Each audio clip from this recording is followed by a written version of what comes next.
오늘은 언니가 기분이 아주 좋은가 봐요. 아내는 여자를 향하여 부드럽게 말했다. 언제나 고맙습니다.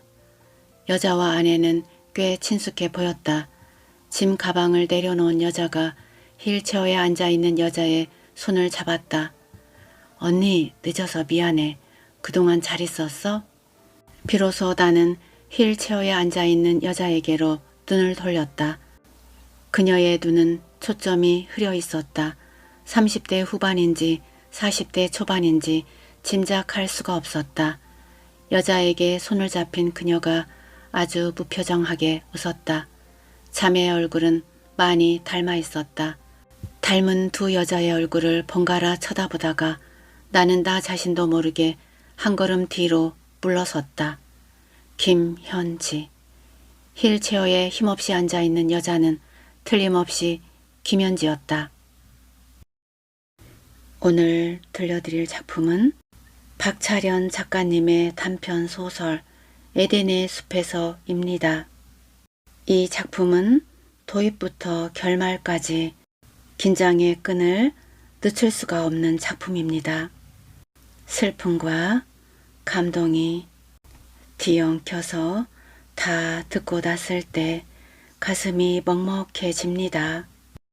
이제 작품 속으로 들어가 보겠습니다. 편안하고 행복한 시간 되십시오.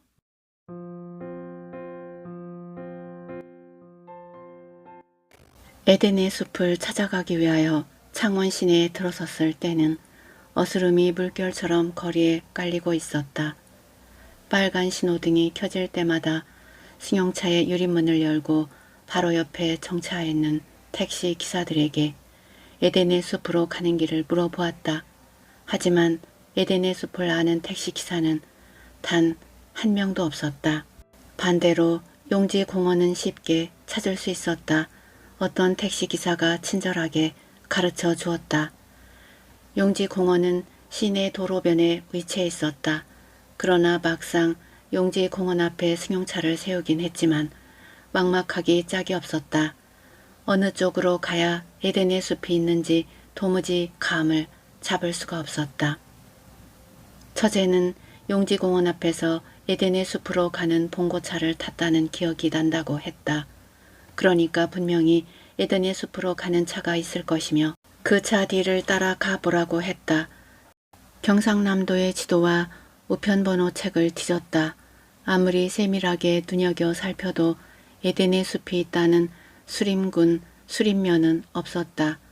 가슴이 답답하여 처제의 휴대폰 번호를 눌렀다. 수림군, 수림면이 없단 말이죠? 수림산이라고 했나? 저는 잘 모르겠어요. 그쪽에 사는 사람들한테 한번 물어보세요. 집에 손님이 오셔서 나 지금 식사 준비 때문에 바쁘거든요. 이만 끊어요. 처제는 더 이상 말하는 것이 귀찮은지 먼저 전화를 끊어버렸다. 처제도 확실히 모르고 있는 것은 사실인 것 같았다. 아무튼 나는 에덴의 숲을 꼭 찾아야 했다. 어떤 일이 있어도 에덴의 숲으로 가서 아내를 만나야 한다. 만나서 무슨 일을 하고 있는지 내 두 눈으로 똑똑히 본 다음 이번에는 기필코 결판을 내자고 말할 작정이다. 이런 식으로 산다면 차라리 헤어지자고. 아내의 잦은 외출, 아니 가출을 이제 더 이상 묵인할 수가 없었다. 대체 벌써 몇 번째 가출인가. 정확하게 기억할 수는 없지만 아마 10번도 훨씬 넘을 것이다. 그러니까 어제 오후였다. 열흘 동안의 중국 출장을 마치고 집으로 들어섰을 때 아내가 보이지 않았다. 어제 분명히 내일은 귀국할 것이라는 전화를 넣었는데도 아내는 집을 나가버린 것이다. 나는 아내 대신 냉장고 문에 붙여놓은 메모지와 마주쳐야 했다. 일주일 정도 집을 비울 겁니다. 함지박 식당에 당신 식사 주문해 놓았어요. 잘해줄 거예요. 나는 메모지를 떼어내 아내의 얼굴을 갈기갈기 찢는 심정으로 잘게 찢어서 쓰레기통 속으로 집어넣었다.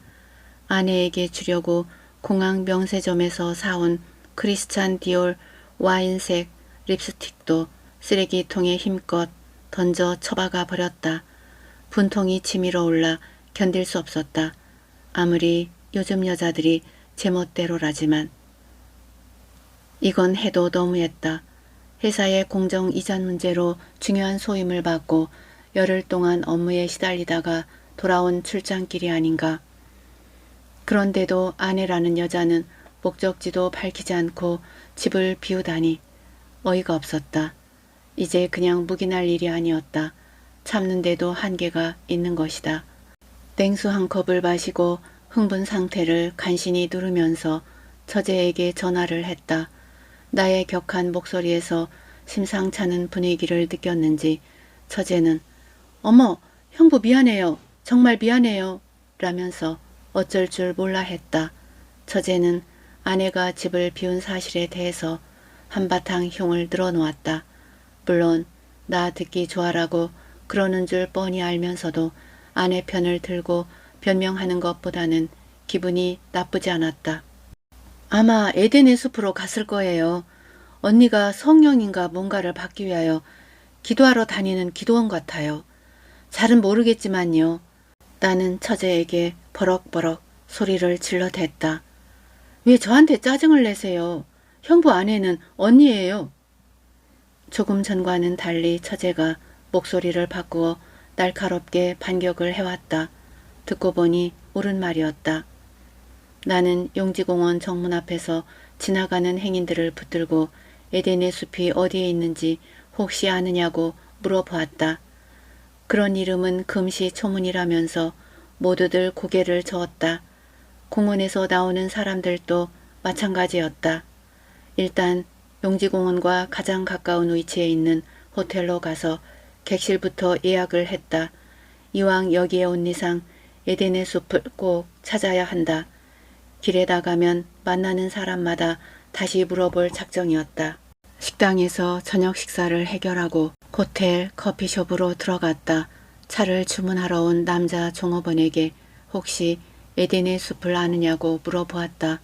남자 종업원은 그런 곳이 있다는 소리는 한 번도 들은 적이 없다면서 오히려 의아한 눈빛을 했다. 참으로 난감했다. 그렇다고 또 서울의 처제에게 전화를 할 수도 없는 노릇이었다. 커피숍에서 나온 나는 용지공원 정문 쪽으로 걸어갔다. 가로등이 노랗게 피어나 있었다. 용지공원 앞에서 매일 에덴의 숲으로 가는 봉고차가 있는 것이 틀림없다면 분명히 표지판 하나쯤은 있을 것이다. 표지판을 찾기 위하여 가로등 밑을 세밀하게 살피면서 아주 천천히 걸었다. 길과 이어진 공원의 숲은 검고 길었다. 상가가 연결된 길 건너편은 희왕한 네온 불빛들로 번쩍거리고 있었다. 용지공원 정문에 도착할 때까지 에덴의 숲으로 가는 표지판은 찾아내지 못했다. 지나가는 사람들도 나의 부름에 한결같이 알지 못한다고 대답했다. 숲 밑의 어둠과 정적이 숨을 죽이고 있었다. 다시 바람이 불기 시작하자 어둠과 정적이 내게로 몰려왔다. 갑자기 애로움이 온 전신을 파고들었다. 지난날 아내를 만난 것도 지난 애로움 때문이었다. 5년 동안 사랑을 나누면서 결혼까지 약속한 여자가 호련히 자취를 감추었을 때 나는 너무 애로웠다. 어느 날 그녀와 자주 다니던 지 카페에 앉아 술을 마시다가 역시 고독해서 술을 마시러 왔다는 한 여자를 만났다. 이름이 진은미라는. 진은미는 며칠 전 남자친구와 이별을 했다고 했다. 우리는 합석하여 술을 마신 뒤 헤어졌고 다시 만났을 적에는 술 대신 애로움을 공유했다. 2년 후에 진은미는 나의 아내가 되었다. 아내는 정숙했고 살림도 규모 있게 꾸려갔다. 나는 그런 아내의 둥글고 풍만한 젖가슴 사이에 곧잘 얼굴을 묻으면서 가정의 안락함과 마음의 평안을 느꼈다. 나는 행복했다.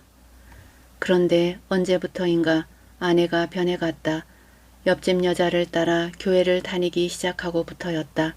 처음에는 일요일에만 교회를 나갔는데 차츰 시간적인 범위가 확대되었다.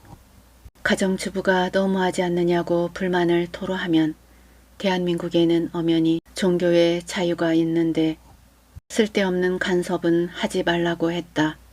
살아가면서 마음을 다스리기 위하여 가진 신앙이니 신경 끄라며 오히려 큰 소리를 쳤다. 몇 번 아내와 종교 문제로 심하게 다투었다. 다른 날은 몰라도 제발 새벽에 나가는 것만은 그만두라고 소리를 질렀다. 그랬더니 아내는 한술 더 떴다. 가출을 하기 시작했던 것이다. 그것도 한마디의 변명이나 말도 없이 도무지 어디를 갔다가 오는지 알 길이 없었다. 생각하면 한 달에 한 번씩 집을 떠났다가 돌아오는 아내의 행적도 내가 지금 에덴의 숲을 찾는 것만큼이나 미로였다. 처제의 말대로 아내가 에덴의 숲으로 간 것이 사실이라면 어째서일까? 절대로 내가 알아서는 안 되는 아내만의 비밀이 있기 때문일까? 어떤 사연일까? 에덴의 숲을 찾으세요? 담배 한 개비를 입에 물고 라이터를 켜려다가 소리나는 쪽으로 고개를 돌렸다. 내가 앉은 나무 벤치의 끝쪽에 브라운색의 바바리 코트를 입은 젊은 여자가 그림자처럼 서 있었다. 여자는 바바리 코트의 깃을 높게 세우고 두 손을 양쪽 주머니에 찔러 넣고 있었다. 바람이 여자의 긴 머리칼의 끝자락을 흐트러지게 했다.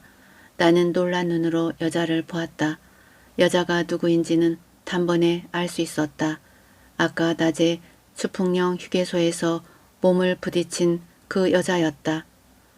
추풍령 휴게소에서 점심으로 뜨뜻한 육개장 한 그릇을 사 먹었다. 자판기에서 커피를 뽑아들고 밖으로 나오다가 어떤 여자와 몸을 부딪혔다. 여자는 무언가를 사 먹기 위하여 안으로 들어오던 중이었고 나는 나가려던 참이었다. 내가 들고 있던 종이컵 안에 커피 일부가 여자의 진 자켓으로 쏟아졌고 나머지는 종이컵이 떨어지면서 바닥으로 흩어졌다. 부딪힌 잘못을 따지자면 여자 쪽보다는 나의 부주의가 더 컸다. 나는 종이 커피잔을 들고 가면서도 에덴의 숲을 찾을 생각에만 골몰해 있었으니까 나는 몇 번이나 미안하다고 말하면서 자켓의 드라이 클리닝 값을 변상해 주겠다고 했다. 앞을 잘 살피지 못한 건 저도 마찬가지예요. 여자는 작업복이라 물 세탁이 가능하다면서 아주 편안하게 웃었다. 그런데 그 여자를 여기서 만나다니 참으로 뜻밖이었다. 이곳에서 여자를 우연히 만난 것도 이상하지만 더 알 수 없는 것은 내가 에덴의 숲을 찾고 있는 것을 여자가 알고 있는 것이었다. 휴게소에서 정말 죄송했습니다. 그런데 여긴 어떻게? 불을 켜려던 라이터를 호주머니에 집어넣으면서 나는 궁금한 눈빛으로 물었다. 저도 에덴의 숲으로 가야 하거든요. 여자는 또렷한 목소리로 말했다. 그게 정말입니까? 서울에서 타고 온 고속버스가 늦게 도착하는 바람에 그곳으로 가는 차를 놓쳤어요. 여자는 조금 전 호텔 커피숍에서 내가 남자 종업원에게 에덴의 숲으로 가는 길을 묻는 소리를 들었다고 했다. 10분 차이로 에덴의 숲으로 가는 봉고차를 놓친 여자는 내가 예약한 호텔에 자신도 짐을 풀었다는 것이다. 여자는 에덴의 숲으로 가는 길을 잘 알고 있다고 했다. 아, 정말 다행이네요. 제가 길을 안내해 주는 대신 저도 좀 태워주세요. 짐이 있어요. 많진 않지만. 물론입니다. 당연히 태워드려야죠. 나는 기분 좋게 대답했다. 나는 이 작은 도시의 택시 기사들과 사람들은 여기서 그렇게 먼 것도 아닌 것 같은데 어째서 모두들 에덴의 숲을 알지 못하느냐고 여자에게 물었다. 그건 저도 모르죠. 한 번도 누구에게 물어보거나 택시를 이용해 본 적이 없으니까요.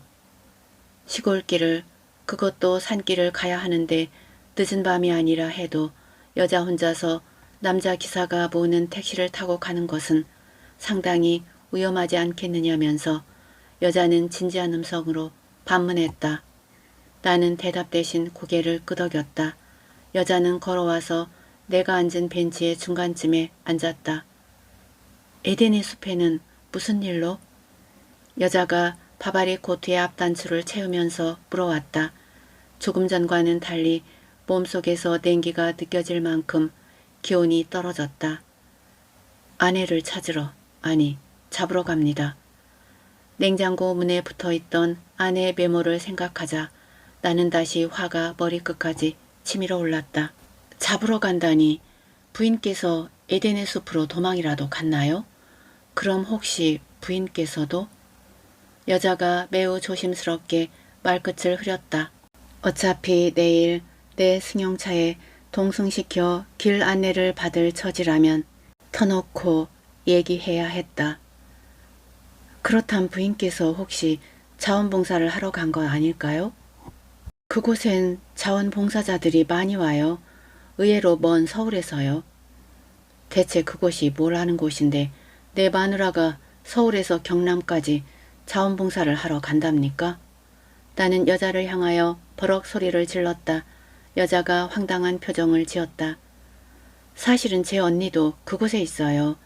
신경쇠약에다 우울증 증세가 무척 심해요. 몇 번이나 자살을 시도했을 정도니까요. 에덴의 숲에는 정신적으로 문제가 있는 사람들이 기거하는 곳이라면서 방금 전과는 달리 여자의 목소리가 축축해졌다. 머리 위에 나뭇잎들이 심하게 출렁거렸다. 언니 생각을 하니까 밤에 공원이 무서워지는군요. 여자가 중얼거리듯 흐리게 말하면서 벤치에서 일어났다. 먼저 실례하겠습니다. 여자는 공원 입구 쪽으로 빠르게 걸어갔다. 어깨가 처져 보였다. 방금 여자가 앉아있던 자리에 나무 그림자가 길게 내려앉았다. 여자가 공원 정문을 벗어나려 하고 있었다. 나는 벌떡 일어났다. 나는 뛰듯이 걸어가서 여자의 앞을 가로막았다. 내일 몇 시에 출발하자는 약속을 하지 않았습니다. 아, 정말 그러네요. 우리가 중요한 걸 깜빡했군요. 내일 아침 10시에 호텔 로비가 어떨까요? 좋습니다. 나는 명쾌하게 대답했다. 내 앞을 비껴난 여자는 횡단보도가 있는 신호등 옆으로 다가갔다. 내친김에 나도 걸어가서 여자와 어깨를 나란히 했다. 저편 신호등에 들어와 있는 빨간불은 생각보다 길었다. 술 한잔 사주시겠어요? 휴게소에서 커피를 쏟은 벌로. 바바리 코트 호주머니에 손을 찌른 채 여자가 나를 보지도 않고 낮은 목소리로 말했다. 그럽시다. 내가 쏘죠. 나는 그 말을 기다리기라도 한 것처럼 시원스럽게 대답했다. 에덴의 숲에 대한 안개 같은 막연함이 여자로 인해 조금씩 엷어졌으나 다른 한편으론 그 어떤 불안감이 가슴을 짓눌렀다. 동시에 이 작은 도시에서 어느 누구도 알지 못한다고 말했던 에덴의 숲을 알고 있는 여자에 대한 호기심도 강렬하게 작용을 했다. 국화꽃 향기 같은 여자의 머리칼 냄새가 코끝을 스치는 동안 신호등의 불이 초록으로 바뀌었다. 여자와 나는 횡단보도를 건너 번화가로 나갔다. 여자가 데려간 곳은 뜻밖에도 꼼장어를 파는 간판이 줄지어 붙어있는 재래시장의 골목길이었다. 여자는 어느 한 집을 택하여 거침없이 들어갔다. 여자는 꼼장어 2인분을 주문했다. 평소에 꼼장어를 잘 먹지 않는다는 속이 메스꺼웠지만 여자의 기분을 생각해서 꾹 참았다. 술집이 아니군요. 나의 떨떠름한 말에 조금도 개의치 않고 여자는 추가로 소주 한 병을 주문했다. 음식이 오기를 기다리는 동안 비로소 여자의 얼굴을 똑똑히 살필 수 있었다. 추풍령 휴게소에서는 너무 당황했고 공원에서는 어둠 탓에 확실하게 보지 못했다. 여자는 아내보다는 몇 살 어려 보였다. 나는 이 여자를 추풍령 휴게소가 아닌 과거 어디에선가 한 번쯤 만났던 것 같은 느낌이 들었다. 그곳이 어딘지는 확실하게 기억할 수는 없지만 나는 여자의 잔에 소주를 따랐다. 여자는 깻잎에 싼 꼼장어를 잘도 씹어 먹었다. 내가 비어진 잔에 다시 술을 채워줄 때마다 사양하지 않고 받아 마셨다. 왜 안 드세요? 나 혼자서만 먹으니까 재미없네요. 여자가 나의 쟁반에 곰장어 몇 토막을 얹어 놓았다. 나는 그때까지 나무젓가락만 한쪽 손에 들고 있었다. 배도 고프지 않았지만 유리통 안에서 몸부림치던 꼼장어들을 생각하자 전혀 입맛이 당기지 않았다. 여자는 계속 먹으면서 연신 소주잔을 털어 넣었다. 나는 여자에게 호텔로 돌아가자고 했다. 여자가 고개를 크게 끄덕이면서 일어섰다. 몸이 갈대처럼 휘청거렸다. 여자와 나는 밖으로 나왔다. 여자의 걸음걸이가 매우 불안했다. 나는 여자의 곁에 바짝 붙어 서서 걸었다. 에덴의 숲을 먹고 사는 불쌍한 언니, 갇혀 사는 가엾은 언니, 서로의 영혼을 갉아먹는 곳. 여자는 나의 어깨에 머리를 기댄 채 무슨 유행가 가사처럼 흥얼거렸다. 아저씨, 가족 중에 정신병자 한 사람 있으면 지방골이 어떻게 되는지 아세요? 여자가 몸을 가누지 못하면서 말했다. 술 냄새에 가려져 여자의 국화꽃 향기는 이미 없어졌다. 나는 대답 대신 팔을 뻗어 여자가 넘어지지 않도록 허리를 단단히 붙들었다. 생활 리듬이 완전히 박살나는 거예요. 언제나 먹구름이죠. 정말 지겨워. 짜증나. 여자는 걷기가 힘이 드는지 아예 길바닥에 주저앉아 버렸다. 여자의 등을 두드리면서 토하고 싶으냐고 물었다. 여자는 머리를 흔들었다. 나는 여자를 없다시피 하여 호텔로 돌아왔다. 프론트에서 키를 찾아 여자의 객실 문을 열었다. 바바리 코트를 벗기고 여자를 조심스럽게 침대에 눕혔다. 어깨에 힘이 삽시간에 빠져나갔다. 방바닥에 그대로 드러놓고 싶었다. 문을 열고 나오려다가 다시 여자가 누워있는 침대 앞으로 다가갔다. 여자가 깊이 잠들 때까지 여자의 옆에 머물러 있어야겠다는 생각이 들었다. 행여 여자가 저대로 정신을 놓아서는 안 되기 때문이다. 내일 아침 맑은 머리로 일어나야 우리는 함께 에덴의 숲으로 갈 수 있는 것이다. 피곤하지만 의자에 앉아 여자의 상태를 지켜보기로 했다. 여자가 숨을 거칠게 내뿜으면서 몇 번인가 몸을 뒤척였다. 그럴 적마다 풀어 헤쳐진 난방 사이로 볼록하게 솟아있는 하얀 유방이 눈을 찔렀다. 탐스러웠다. 이불로 여자의 유방을 조심스레 가려주면서 지난날 내가 얼굴을 묻으면서 마냥 평안을 느꼈던 아내의 풍만하고 탄력 있는 젖가슴을 떠올렸다. 한참 동안 무엇라고 중얼대면서 이리저리 뒤척거리던 여자가 마침내 잠이 들었다. 샤워를 하고 잠자리에 누웠으나 좀처럼 잠을 이룰 수 없었다. 어디선가 본 적이 있는 것 같은 여자의 얼굴과 브래지어 사이로 살짝 드러난 하얀 유방이 아내의 풍만한 젖가슴과 겹치면서 머리를 어지럽혔다. 애꿎은 담배만 계속 피워댔다. 이튿날 아침 10시 여자는 정확하게 약속한 장소에 나타났다. 어제와는 달리 바바리 코트 차림이 아닌 청바지에 빨간 자켓 차림이었다. 얼굴색이 조금 창백했을 뿐 지난밤에 그토록 취했다고는 도저히 믿어지지 않을 만큼 단정한 모습이었다. 어깨까지 찰랑거리던 머리칼도 나비 모양의 커다란 핀 안에 야무지게 묶여 있었다. 귀 뒤로 넘겨 묶인 머리 모양이 여자에게 썩 잘 어울렸다. 밤사이 무사했느냐고 상냥하게 물었다. 여자는 세상 모르고 아주 잘 잤다면서 밝게 웃었다.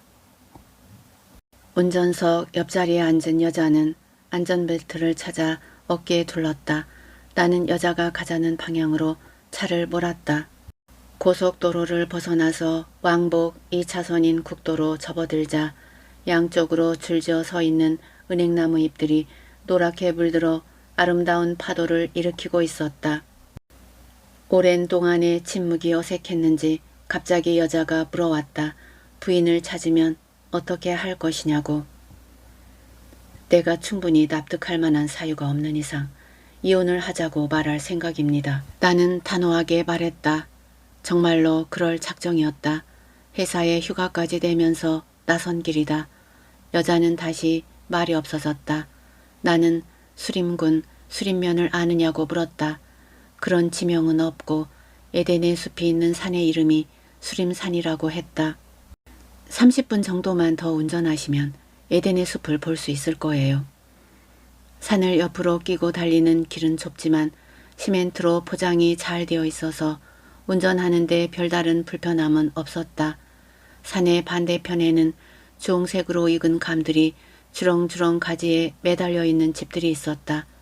수없이 매달린 감의 북의 탓인지 어떤 감나무들은 가지들이 담장 너머로 길게 뻗어나와 무섭게 휘어져 있었다. 감나무가 있는 집들을 지나 조금 더 달리자 푸른 물을 가득 담은 저수지가 산을 끼고 길게 누워 있었다. 수심이 상당히 깊어 보였다. 여자가 잠깐 쉬었다 갔으면 좋겠다고 했다. 맑은 바람을 좀 쏘이고 싶다면서 여자는 이마에 손을 얹었다. 얼굴이 매우 창백했다. 어젯밤의 과음 탓에 참을미가 난 것이라고 생각하면서 저수지 옆에 차를 세웠다.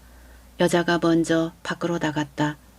여자는 저수지의 두구로 걸어가면서 마른 잔디 위에 맥없이 주저앉았다. 나는 좀 망설이다가 여자의 곁으로 다가갔다. 뜻밖에도 여자는 무릎에 얼굴을 묻고 흐느끼고 있었다. 어깨에 심한 떨림으로 보아 오열을 참고 있는 것 같았다. 여자의 울음은 어쩌면 에덴의 숲에 있다는 언니 때문일지도 모른다고 생각했다. 물어봐도 될까요? 우시는 이유를. 나는 여자의 어깨에 가만히 손을 얹으면서 조심스럽게 물었다. 어깨 위에 놓인 나의 손을 의식했는지 여자가 울음을 그치고 고개를 들었다. 여자의 눈이 물기로 번들거렸다. 눈물을, 더구나 햇살에 드러난 여자의 맑은 눈물을 나는 처음 보았다. 순간 나는 여자를 안아주고 싶은 강한 충동을 느꼈다. 본인은 아니었지만 나는 이미 여자의 속살을 보았다. 속살을 본 만큼 여자는 이미 나에게 훨씬 가깝게 다가와 있었다. 아저씨는 부인을 찾으러 가지만 전 언니를 버리러 갑니다. 그것도 영원히. 여자가 손바닥으로 눈물을 흘리면서 우물하게 말했다. 나는 놀라서 여자의 어깨에 올려놓은 손을 도로 내렸다. 버리다니요. 물건도 아닌데. 전 곧 결혼해요. 결혼을 하면 미국으로 가서 살아야 해요. 그래서 우셨군요. 여자는 언니를 버리고 있기 위하여 이 땅을 떠나는 길을 일부러 선택했다는 것이다. 언니 때문에 자신의 인생을 더 이상 죽이고 싶지 않다. 언니의 나무가 망가졌다고 해서 자신의 정원까지 폐해로 만들고 싶지 않다면서 젖은 웃음을 날렸다. 여자가 흘린 웃음이 저수지의 푸른 물 밑으로 깊게 가라앉았다. 여자의 말투로 여자의 언니는 꽤 오랫동안 질병을 앓아왔음이 분명했다. 이제 여자는 지치고 힘들어서 도망가고 싶은 것이다. 제가 괜한 눈물을 보여 심란하게 해드렸군요. 아저씨도 편한 심정이 아닐 텐데 미안해요. 여자와 나는 다시 차에 올랐다. 사실은 오늘이 언니의 생일이에요. 어제 차를 놓치지 말았어야 했어요. 언니의 생일이라는 여자의 말에 이상하게도 가슴 한쪽이 시려왔다. 저수지를 넘어서자 산길이 시작되었다.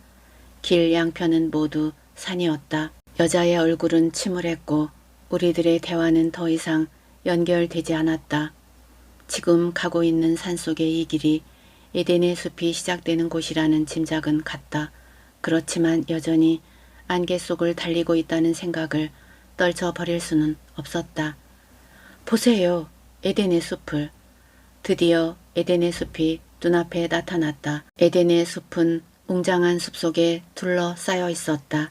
숲은 온통 단풍의 축제였다. 나는 주차장에 차를 세웠다.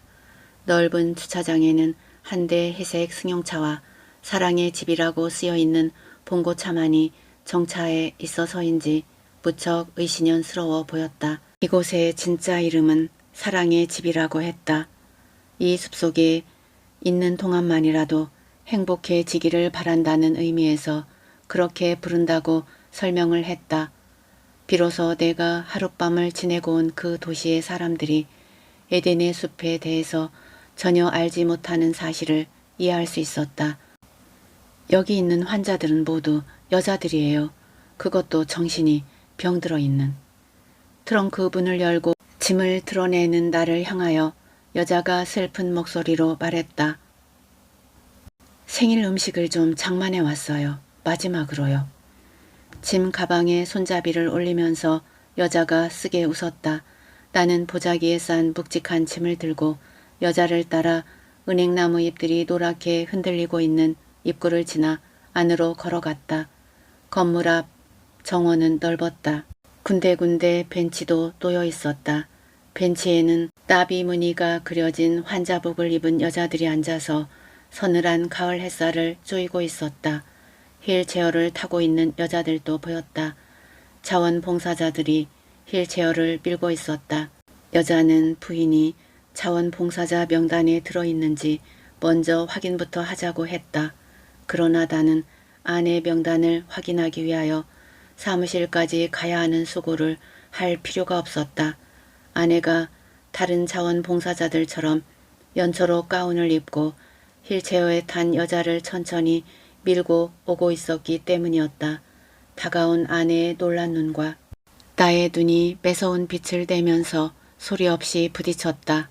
그러나 아내는 금방 표정을 수습하면서 여자를 향하여 부드럽게 말했다. 오늘은 언니가 기분이 아주 좋은가 봐요. 언제나 고맙습니다. 여자와 아내는 꽤 친숙해 보였다. 짐 가방을 내려놓은 여자가 휠체어에 앉아있는 여자의 손을 잡았다. 언니 늦어서 미안해. 그동안 잘 있었어? 비로소 나는 휠체어에 앉아있는 여자에게로 눈을 돌렸다. 다른 환자복을 입은 여자들과 마찬가지로 그녀의 눈도 초점이 흐려 있었다. 30대 후반인지 40대 초반인지 짐작할 수가 없었다. 여자에게 손을 잡힌 그녀가 아주 무표정하게 웃었다. 자매의 얼굴은 많이 닮아 있었다. 환자인 언니의 얼굴은 야해여서 그런지 훨씬 날카로워 보이긴 했다. 닮은 두 여자의 얼굴을 번갈아 쳐다보다가 나는 나 자신도 모르게 한 걸음 뒤로 물러섰다. 김현지. 휠체어에 힘없이 앉아있는 여자는 틀림없는 김현지였다. 오래전 아픔과 함께 나의 기억 속으로 영원히 숨어버린 한 여자의 실체가 바로 눈앞에 있었다. 그것도 형편없이 허물어진 모습으로. 나는 경악했다. 김현지가 나를 보았다. 그러나 그녀의 표정에는 아무런 움직임이 없었다. 도대체 어떻게 된 상황이란 말인가. 나는 의욕의 눈을 아내에게로 돌렸지만 아내의 무심한 얼굴은 저쪽 붉은 숲을 향해 있었다. 아내와 나의 태도에서 무언가를 느꼈는지 여자가 짐 가방을 숙소에 풀어놓고 오겠다고 했다. 여자는 한 손으로 짐 가방을 끌고 다른 손에는 짐 꾸러미를 무겁게 들고 건물 현관으로 천천히 걸어갔다. 아내 때문에 나는 여자의 짐을 더 이상 들어줄 수가 없었다. 휠체어를 잡은 아내의 소나기에는 힘이 잔뜩 들어있었다.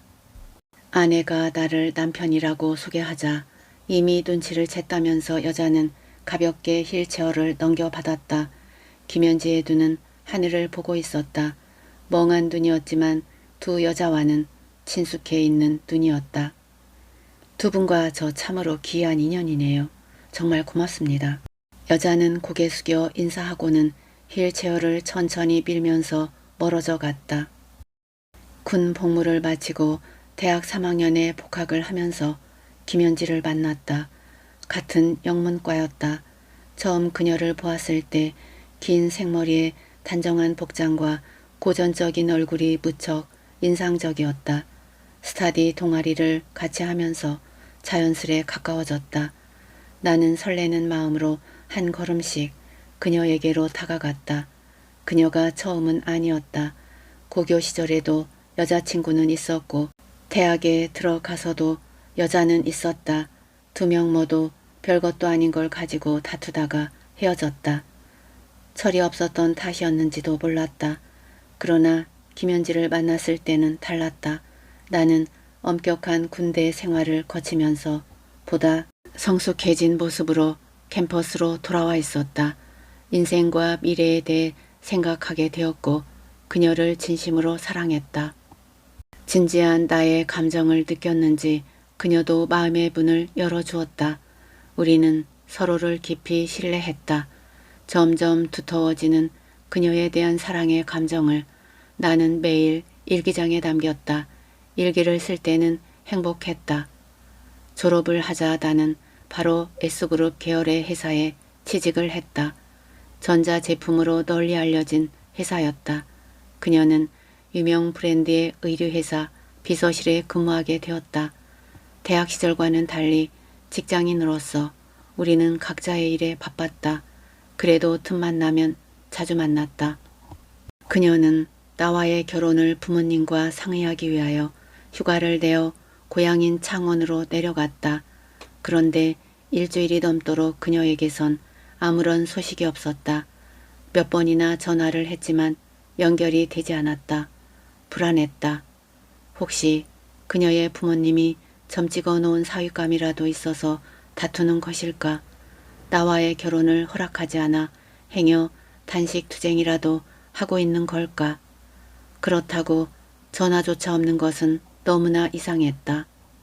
열흘이 지나자 궁금해서 견딜 수 없었다. 나는 초조한 심정으로 그녀의 집 주소를 들고 창원으로 내려갔다. 그녀의 집은 창원 시내에서도 한참 벗어난 변두리 시골 마을이었다. 가을 추수가 끝난 들판은 황량했다. 집을 찾기는 어렵지 않았다. 그녀는 집에 없었다. 나를 맞아준 사람은 얼굴에 먹구름이 잔뜩 낀 그녀의 아버지였다. 다른 가족은 단 한 사람도 보이지 않았다. 그녀는 여동생이 한 명 있다고 했다. 여동생은 마산에서 대학을 다닌다고 했다. 현대식으로 잘 지어진 집과 넓은 마당, 정성을 들여 가꾸어 놓은 정원의 모양새가 나름대로 시골 살림의 여유로움과 윤택함을 말해주고 있었다. 나는 그녀를 찾아온 이유를 아주 조심스러운 목소리로 상세하게 설명을 했다. 그녀의 아버지는 오랫동안 침묵했다. 마치 입이 얼어붙은 사람처럼 보였다. 기다리다 지쳐서 내가 먼저 입을 열었다. 현지 씨는 왜 보이지 않습니까? 어디 외출이라도 했습니까? 순간 소파의 끝을 붙들고 있는 그녀의 아버지의 손이 부르르 경련을 일으켰다. 현지는 지금 집에 없네. 집에 없다니요? 그게 무슨 말씀입니까? 사정이 있어서 며칠 전에 이 땅을 떠났네. 다시는 돌아오지 않을 걸세. 나는 아주 단단한 물체에 머리를 힘껏 부딪힐 것 같은 충격에 한동안 말을 잃었다. 대체 현지 씨한테 무슨 특별한 일이라도 있었단 말입니까?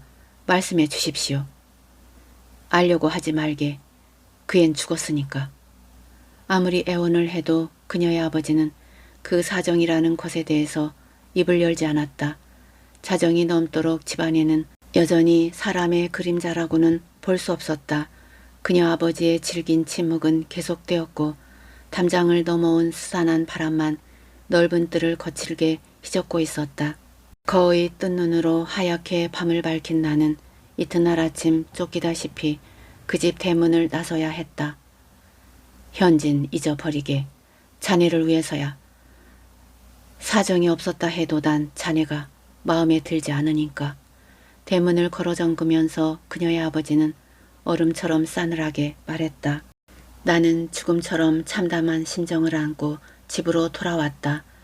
불안과 궁금증을 못 이겨 다시 그녀의 집을 찾아갔을 때는 아예 빈집이 되어 있었다. 나름대로 그녀를 찾으려고 백방으로 노력했으나 행방이 묘연했다.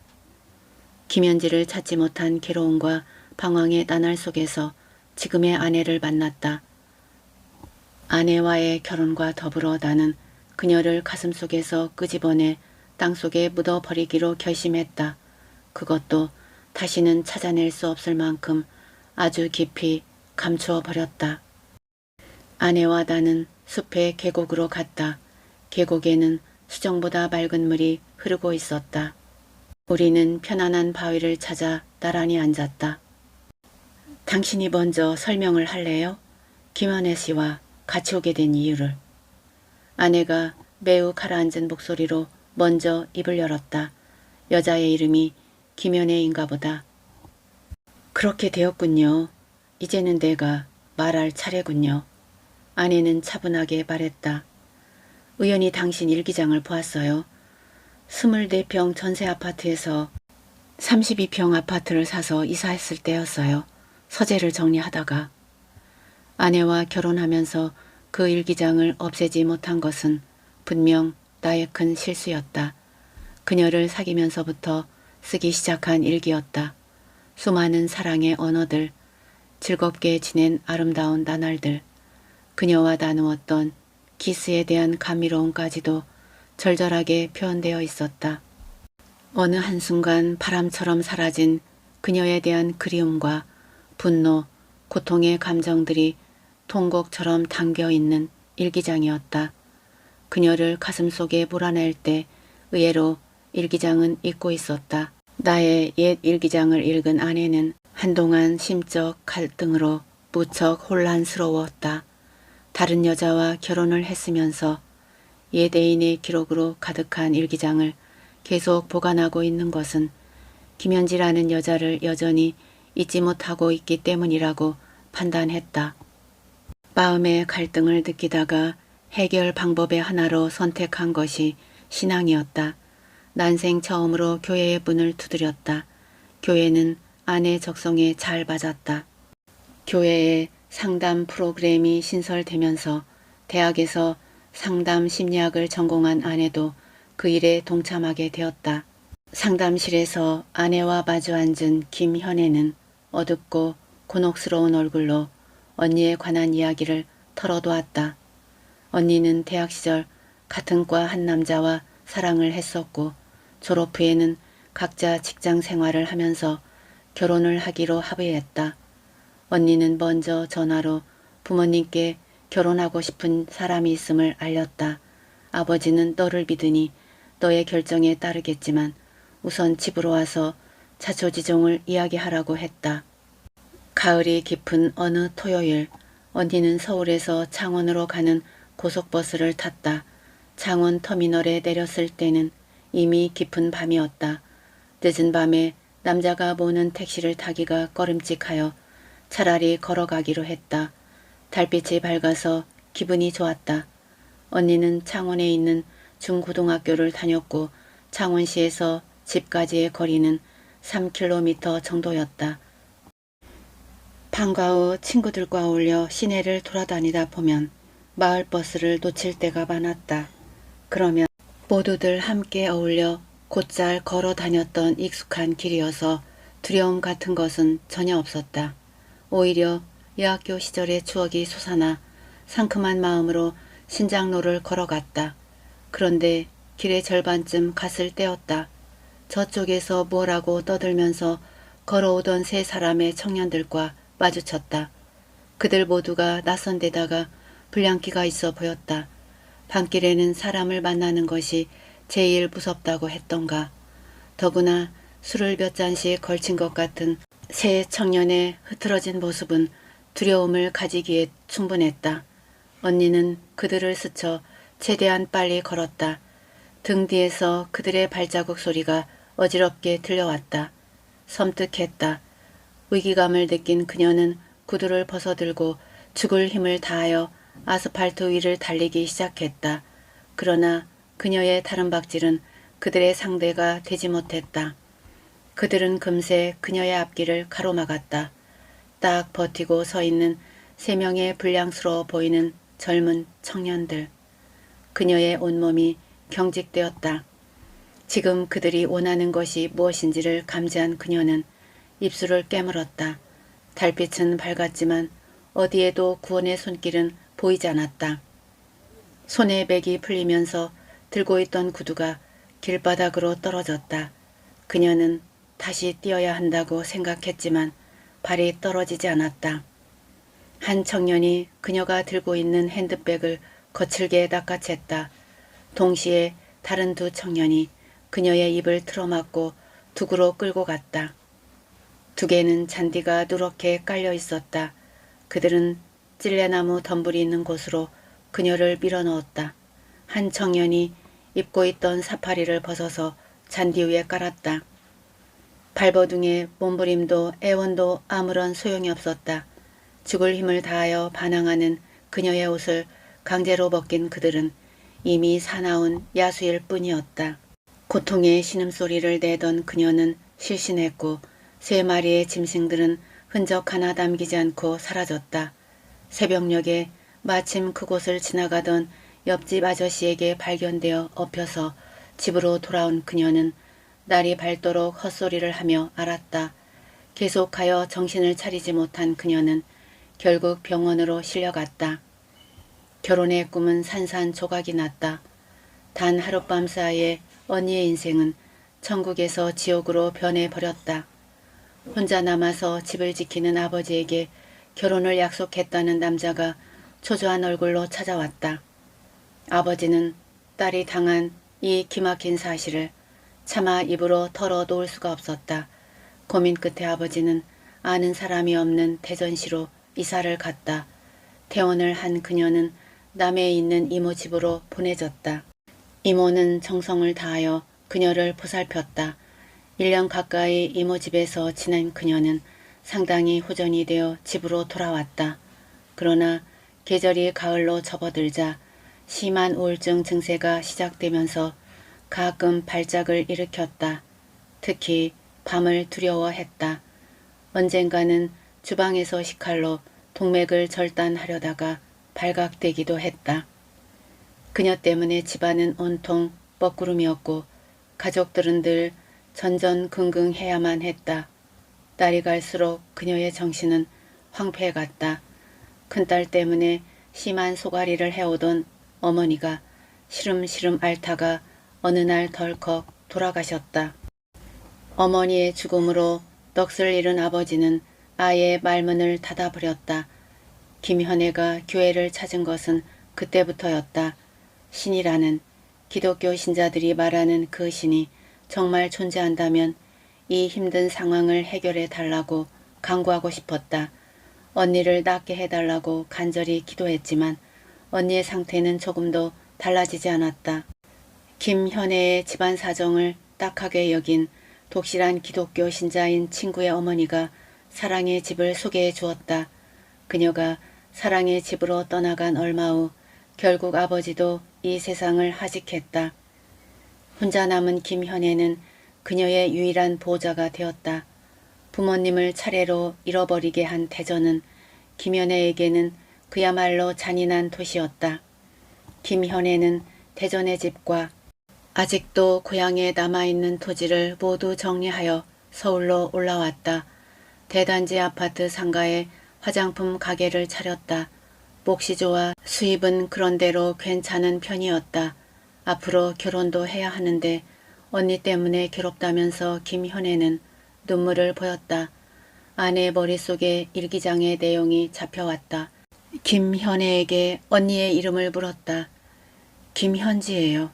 아내는 곤두박질 치는 심장을 감추기 위하여 시선을 창밖으로 돌렸다. 상담실 안의 무거운 분위기와는 달리 창밖의 나무들에게는 초록봄이 돋아나고 있었다.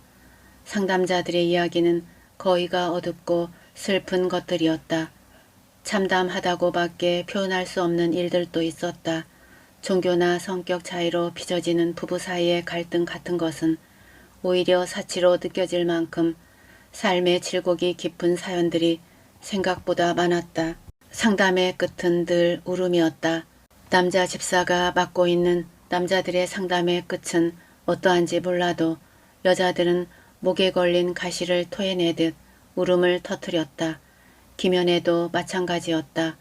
아내는 가까스로 정신을 가다듬었다. 일기장의 내용으로 보아 아직도 남편의 가슴 한 구석을 채우고 있을지도 모르는 김현지다.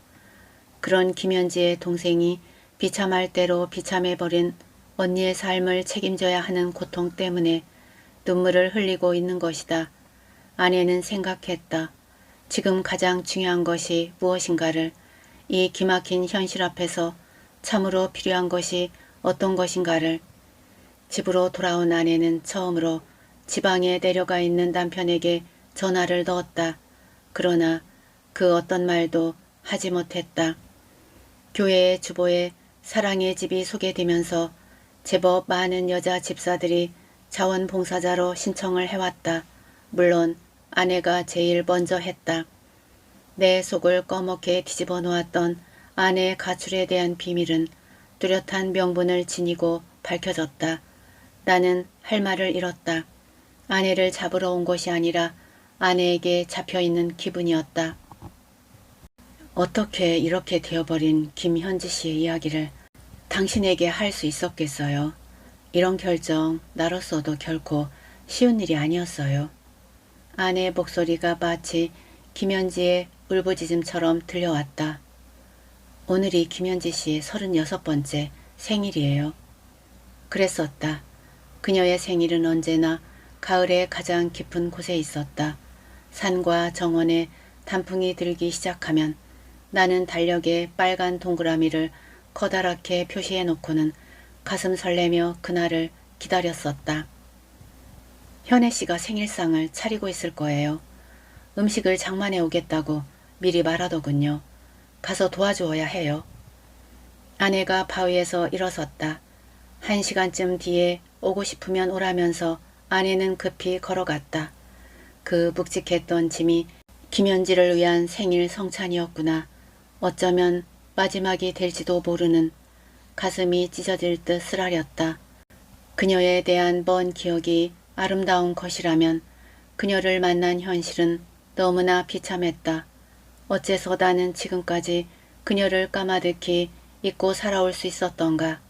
너무 바쁜 직장 생활 때문에, 아니면 아내를 위하여. 그것도 아니라면 한 번 잊기로 마음먹으면 절대로 기억의 끈 같은 것은 되돌아보지 않는 모질다면 모진 나의 성격 탓일까.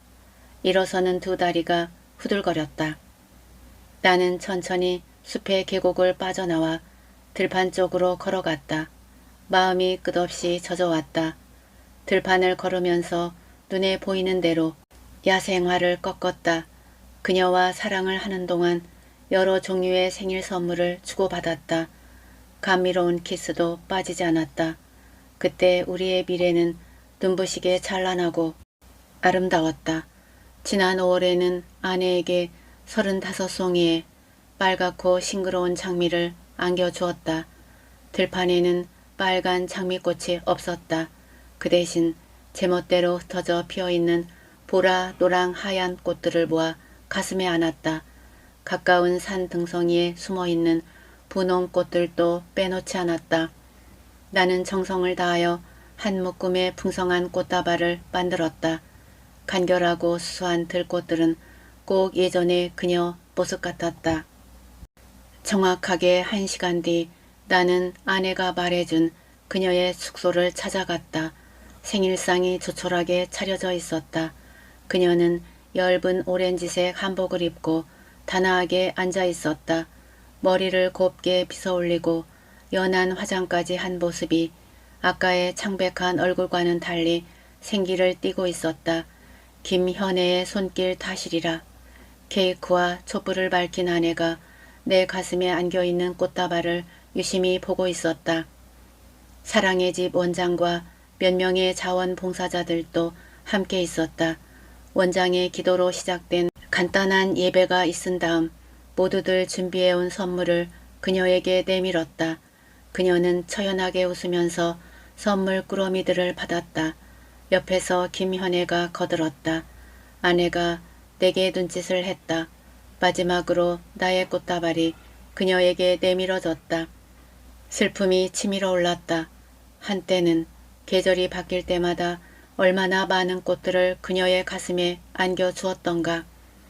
꽃을 받을 적마다 밝게 웃는 그녀의 미소를 보면서 나는 또 얼마나 흐뭇하고 즐거웠던가. 잠시 주춤하던 그녀가 천천히 선물을 받아 가슴에 안았다. 꽃묶음 위로 그녀의 눈과 나의 눈이 조용히 마주쳤다. 초점 잃은 그녀의 눈에 안개 같은 흐린 그림자가 일렁거렸다. 그녀가 손으로 꽃송이를 쓰다듬으면서 뭐라고 중얼거렸다. 나는 경랑하는 가슴 속의 파도 때문에 더 이상 그 자리에 머물러 있을 수가 없었다. 그녀를 위하여 부르는 생일 축하 노래를 들으면서 말없이 밖으로 나왔다. 자리를 뜨는 나를 아내는 모른 척 했다. 오랫동안 서서 에덴의 숲을 보았다. 숲은 점점 더 붉게 타 들어가고 있었다. 김현지를 생각하자 나는 차라리 숲이 되고 싶었다. 저쪽에서 평상복으로 갈아입은 아내가 걸어오고 있었다. 나는 아내보다 앞서서 주차장으로 갔다. 당신은 대한민국 곳곳을 뒤져서라도 김현지 씨를 찾아야 했어요. 진정으로 사랑했다면. 승용차 안에서 아내가 날카로운 음성으로 말했다. 그렇다. 나는 전국을 샅샅이 뒤져서라도 그녀를 찾아야 했다. 그녀가 죽었다면 그 영혼이라도 가슴에 품고 왔어야 했는지도 모른다. 그런데 당신이 김현지 씨를 찾았다 해도 그런 사실을 알았다면 과연 결혼을 할 수 있었을까요? 김현지 씨를 볼 때마다 난 그것이 제일 궁금했어요. 아내의 목소리는 더할 나위 없이 진지했다. 나는 대답하지 않았다. 대답을 할 수가 없었다. 과연 내가 어떻게 행동했을지는 도무지 모를 일이었다. 과거는 흘러갔고 한번 지나간 시간은 손안에 잡혀지지 않는다. 내가 이렇게 했을 것이라고 말하는 것은 얼마나 어리석은 대답인가. 누구보다도 그것은 아내가 더 잘 알고 있을 것이다. 꽃다발 정말 아름다웠어요. 아내 목소리가 한결 부드러워졌다. 나는 시동을 걸려다가 문득 멈추었다. 김현애가 찬압을 들고 빠른 걸음으로 걸어오고 있었다. 아내가 승용차 문을 열었다. 김현애가 들고 온 찬압을 아내에게 내밀면서 말했다. 시장하실 텐데 가시는 길에 드시라고요. 고맙다면서 아내가 찬압을 받았다. 사실 나는 점심을 먹지 못했다. 김현애가 나를 보면서 말했다. 운전 조심해서 하세요. 산길은 금방 어두워져요. 인사를 한 김현애는 등을 돌렸다. 뒷모습이 사막 같았다. 조금 있으면 어둠이 들이닥치듯 들판이나 산등성이에 피어있는 꽃들도 곧 시들 것이다. 낙엽들도 바람의 방향을 따라 어딘가로 굴러갈 것이다. 그러면 곧 겨울이 시작된다. 겨울이 짙어지면 김현애는 언니를 버리고 이 땅을 떠날 것이다. 울면서 떠날지 아니면 당당하게 갈지 그것은 알 수 없다. 하지만 이 세상에 어느 누구도 그녀가 떠나는 것을 비난해서는 안 될 것이다. 에덴의 숲으로 향하여 걸어가는 김현애의 머리 위로 노을에 반사된 붉은 은행잎들이 무수히 떨어지고 있었다. 시동을 거는 나의 손에 심한 경련이 일어났다.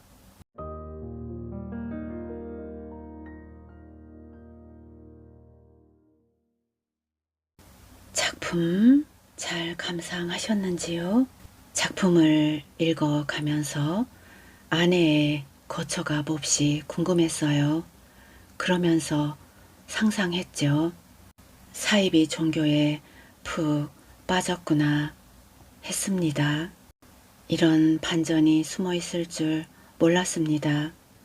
작가의 역량이겠지요. 에덴의 숲에 있는 여자, 화자가 결혼까지 약속했던 그 여자가 그런 비극을 겪었는지 상상조차 할 수 없었습니다. 숲길에서 만난 술 취한 새 청년은 그런 몹쓸 짓을 했군요. 동물만도 못한 엄청난 범죄를 저질렀군요. 한 가정을 이렇게 파탄내 버리다니요. 동물도 하지 않는 범죄. 욕망 앞에서 인간은 이렇게까지 망가질 수 있는 걸까요? 너무나 가슴이 아픕니다. 화자의 아내, 그녀의 자원봉사는 독자를 먹먹하게 합니다. 들꽃을 꺾어 여인의 가슴에 안겨준 그 문장에서 아름다움을 느낍니다. 끝까지 함께 해주셔서 고맙습니다. 좋은 작품 써주신 작가님께도 존경하는 마음과 감사한 마음을 전합니다. 다음 작품으로 또 만나요.